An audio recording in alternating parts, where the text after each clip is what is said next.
제가 봉독해 드리겠습니다.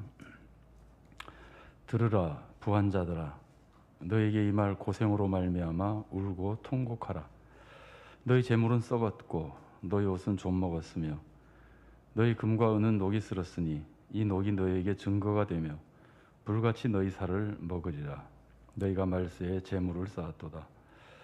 보라, 너희 밭에서 추수한 품꾼에게 주지 아니한 삭시 소리 지르며 그 추수한 자의 우는 소리가 만군의 주의 귀에 들렸느니라. 너희가 땅에서 사치하고 방종하여 살육의 날에 너희 마음을 살찌게 하였도다. 너희는 의인을 정죄하고 죽였으나 그는 너희에게 대항하지 아니하였느니라. 아멘. 우리 한번 서로 축복해 주실까요? 이렇게 한번 서로 축복해 주시면 좋겠습니다.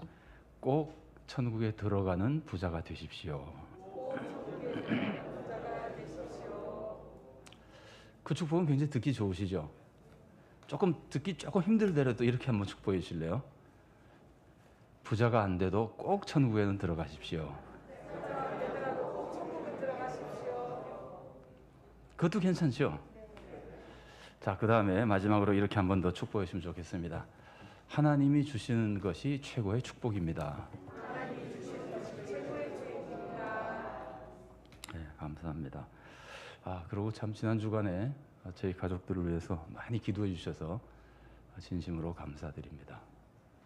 그냥 개인적인 인사라 이런 시간 해도 되는지 모르겠습니다만 너무나 감사합니다. 자, 오늘 성경 공부 말씀 나누도록 하겠습니다. 제 1번에 보면은 제목을 청부론과 청빈론이라고 했잖아요.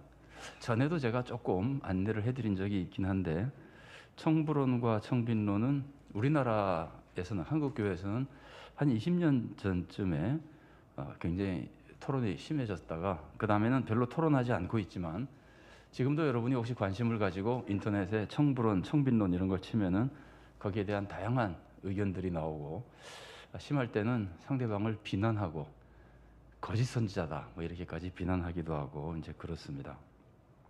청부론과 청빈론을 제가 여기다 적어 놓은 거는 이 사회에 지금 많이 퍼져 있고 또 교회에 널리 퍼져 있는 교훈이기 때문에 우리가 좀 알고 있어야 될 필요도 있고, 또 우리가 천국에 들어가는 부자 혹은 올바른 재물 관리자 혹은 재물에 대한 올바른 신앙생활을 하기 위해서는 꼭 알아야 될 부분이기 때문에 이렇게 조금 정리해 놨습니다.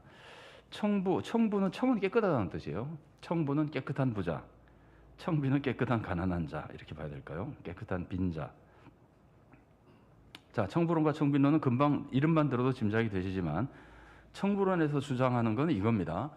깨끗한 부자가 되는 것, 이게 청부론입니다. 깨끗한 부자가 되는 것, 혹은 깨끗한 부자가 되자 하는 정도의 아이디어이고, 이것은 깨끗한 부자가 되자고 하는 아이디어이기 때문에 이건 깨끗한 부자가 될 수 있다는 뜻이에요. 우리는 깨끗한 부자가 될 수 있고, 깨끗한 부자가 되는 것은 좋은 일이다, 바람직한 일이다. 이게 청부론의 핵심적인 가르침이라고 볼 수 있습니다. 그러니까 구체적인 내용은 이렇습니다. 재물은 하나님이 주신 거죠. 하나님이 주신 건데 나쁜 게 있습니까? 하나님이 주신 것이기 때문에 나쁜 게 없습니다. 재물은 자체가 나쁘지 않습니다. 하나님이 주신 것이기 때문에 우리가 하나님의 방법으로, 정당한 방법으로 열심히 일하고, 그래서 정당하게 취득해서 우리는 재물을 많이 취득할 수 있고, 정당한 방법으로 재물을 많이 취득할 수 있으면은 정당하게 취득한 재물은 나의 축복으로 내가 누릴 수 있다는 겁니다. 그러니까 정당하게 돈을 번다는 것 자체는 아무런 문제가 없는데, 이제 조금 사람들이 문제를 삼는 것이 정당하게 돈을 많이 벌었으니까 그걸 내가 누릴 수 있다는 아이디어가 같이 있는 거예요. 이것 때문에 조금 논쟁이 되는 거예요. 그래서 정당하게 돈을 벌어서 많이 벌었기 때문에 내가 그걸 하나님이 주신 축복으로 누린다면 이것은 선한 일이다, 뭐 이렇게까지 생각하는 겁니다. 그래서 청부론과 관련해서 요새 또 많이 얘기하는 것 중에 고지론이라고 하는 것이 있어요. 고지론이라고 하는 건 제가 자세히 찾아보진 않았는데, 그 설명된 걸 봐가지고는 성도들은 세상에서 항상 성공하는 것이 좋은 일이다. 예를 들면 사업을 해도 성공하고 어떤 직장에서도 성공하고, 그래서 그 높은 지위 혹은 영향력 있는 지위 혹은 영향력 있는 능력, 재력 뭐 이런 것들을 받아서 세상에 선을 많이 끼치면 좋은 것이 아니냐, 이런 것이라고 청부론이랑 굉장히 비슷하게 사용되는 용어인데 오늘 어쨌든 비슷한 개념입니다만은 청부론에 대해서 조금 더 말씀을 나누겠습니다. 근데 재물은 하나님이 주신 것이고 우리가 정당히 벌면 되죠. 달란트 위에서 가르치는 겁니다. 나쁜 거 하나도 아닙니다. 그런데 이제 문제는 그 문제가 아니라 그 다음에 청부론을 주장하는 사람도 재물 내가 벌어서 내가 쓰는 게 무슨 죄냐 이렇게 말하지 않습니다. 이분들도 돈을 벌었으면 당연히 성도들은 하나님 주신 재물이니까 재물로 이웃을 도와야 된다고 생각합니다. 그러니까 청부론자들도 구제합니다. 구제 안 한다는 거 아닙니다. 아주 많이 합니다. 그것도. 그래서 이제 첫 번째가 재물은 하나님이 주신 거니까 많이 받아서 우리가 누릴 수 있다는 아이디어 속에서 그렇다고 해서 나만 누리는 건 아니고 돈을 많이 벌면은 나는 성도니까 재물로 이웃을 도와야 된다. 그래서 청부론을 주장한 대표적인 목사님 한 분은 성경의 여러 가지 가르침을 가지고 계산을 해서 35% 정도를 수입으로 이웃을 내 수입의 35% 정도로 이웃을 도우면은 괜찮은 부자가 아니냐 뭐 이런 정도의 계산까지 했어요. 가능한 일입니다.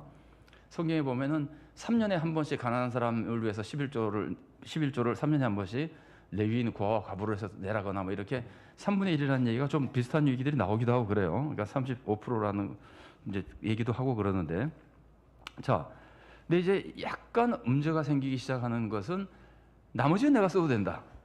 내가 돈을 많이 벌어서 많은 돈으로 다른 사람을 도와주고 나면은 그래도 많이 남잖아요. 그러니까 하나님 나에게 주신 축복이니까 내가 좀 더 누려도 된다. 남보다 더 좋은 뭐랄까 삶을 살아도 된다. 좀 나쁘게 말하면은 사치가 포함된 삶을 살 수도 있다는 이 개념이 그 안에 들어 있습니다. 내가 누려도 되는 거니까. 자, 근데 이거 청부론도요 굉장히 어려운 거예요. 생각해 보십시오. 이게 쉬운 일입니까? 정직하게 돈 버는 게 쉬운 일입니까? 굉장히 어렵습니다. 청부론 주장하는 사람들이 형편없는 사람들이 아닙니다. 이 사람들도 굉장히 신앙적으로 고민하는 사람들이고 우선 정직하게 돈 번다는 것 자체가 너무나 힘든 일이잖아요. 사회에서. 그런데 돈 버는 것도 정직하게 벌어야 되고 청부론 주장하는 사람들. 그 다음에 돈을 벌으면은 그 돈을 가지고 이웃을 다 도와줘야 됩니다. 그래서 이것이 절대로 쉬운 일이 아닙니다. 청부론을 주장하고 청부론을 따라서 누가 만일 산다면 성도들 입장에서는 굉장히 우수한 성도들처럼 보통 성도보다는 훨씬 더 경건한 성도로 보일 거예요. 열심히 일하는 사람이고 항상 정직하게 일하는 사람이고 그리고 돈을 벌면은 많은 사람들을 도와주고 그리고 이제 자기가 쓰는 거거든요. 자, 그래서 이것도 결코 쉬운 일은 아닙니다. 어려운 일입니다. 그런데 이제 이것의 장점일 수도 있고 단점일 수도 있는데 부자들의 삶을 정당화해 주잖아요. 그래서 부자들이 좋아하고 일반 사람들 다 돈 좋아하잖아요. 누구나 돈을 좋아하잖아요. 그러니까 돈을 사람들이 좋아하기 때문에 이 가르침이 굉장히 매력적입니다. 저는 뭐 이 청부론 얘기를 듣고 눈이 새로 띄어졌다고 하는 사업가도 본 적이 있어요. 완전히 그 신앙에 대해서 새로운 것을 깨달았다 뭐 이렇게 하고 좋아하고 그런 사람들을 많이 봤는데 자, 부자들이 좋아하기도 하고 이것은 굉장히 현실적입니다. 실제로 사람들이 생활하면서 정직하게 사업을 열심히 하게 만들고 많이 구제하게 만들고 하기 때문에 현실적인 가르침이고 사실 많은 성도들이 청부론을 제대로 믿는다면은 지금보다 훨씬 더 구제를 많이 할 겁니다. 그러니까 좋은 열매를 굉장히 많이 맺을 수 있는 장점을 가지고 있습니다. 자, 그다음에 두 번째 청빈론은 그러니까 청부론을 반대하는 거죠. 청빈, 깨끗하면은 가난할 수밖에 없다. 뭐 이렇게 주장하는 겁니다. 그래서 깨끗한 부자가 되는 것은 불가능하다. 정직하게 돈을 많이 버는 것도 그거는 가능하긴 하죠, 사실은. 그것도 쉽지 않지만 돈을 많이 벌어 가지고 자기가 막 쓰는데 어떻게 그 사람이 깨끗하냐 이제 이런 식이죠. 그래서 깨끗한 부자가 되는 것은 불가능한 일이고 바람직하지도 않다. 거기에 목표를 두면 안 된다. 이제 이런 생각을 가지고 있는 거예요. 그러니까 그 점에서 많이 다르죠. 기본 아이디어는 전혀 다릅니다. 그래서 재물에 대해서 재물은 신앙생활에 방해가 된다고 생각하는 거예요. 재물이 많으면 신앙생활에 방해가 된다고 생각하는 거예요. 예수님은 뭐라고 가르치셨죠? 재물이 많은 거에 대해서 재물이 많으면 하나님 나라에 들어가기가 어렵다 그랬죠. 부자는 천국에 들어가는 것이 불가능하다 할 정도로 예수님이 과장해서 그걸 소위 과장법이라 그럽니다. 그 수학적으로. 그래서 이제 낙타가 바늘 구멍으로 들어가는 것보다 더 어렵다. 그러니까 굉장히 강력하게 예수님이 가르쳐 주셨거든요. 그러니까 청빈론을 주장하는 사람들은 재물은 신앙생활에 방해가 되기 때문에 부자로 살면 안 되는 것이다. 내가 재물을 얼마를 받았든지 항상 나 자신은 자발적으로 가난한 삶을 살아야 되는 것이다. 의도 뭐라 그럴까? 자기 사랑하기 때문에 그렇게 사는 거죠. 자발적으로 사랑하는 마음으로 늘 남을 도와주기 때문에 나는 가난하게 살아야 된다. 이것이 선이다. 나의 삶은 가난해야 선이다. 이제 이것이 청빈론의 기본 아이디어라고 생각할 수 있습니다. 근데 이게 이제 우리가 성경에서 가르치는 내용을 가지고 논리적으로 볼 때 성도는 재물로 이웃을 도울 사명이 있잖아. 이건 청불론자나 청빈론자나 다 똑같습니다. 내가 돈을 벌면 이웃을 도와야 됩니다. 이웃을 도와야 되는데 청빈론에서 주장하는 건 뭐냐면은 내가 청불론에서 어느 정도 도우면은 내가 써도 된다가 청불론이잖아. 이 차이점이 여기 있어요. 어느 정도 남을 도와줬으면은 내가 만일에 사업을 잘해가지고 뭐 요즘 그 기발한 사업들이 있어가지고 거액을 벌잖아요. 자, 예를 들어서 내가 뭐 부자 얘기니까 100억을 벌었다 그럽시다. 그럼 35억을 다른 사람을 도와주면 나머지 65억은 가지고 내가 마음대로 좀 쓸 수도 있다. 뭐 이렇게 생각하는 거라면은 청빈론자들은 뭐냐면은 35억을 도와줘도 여전히 도와줄 사람이 있지 않느냐.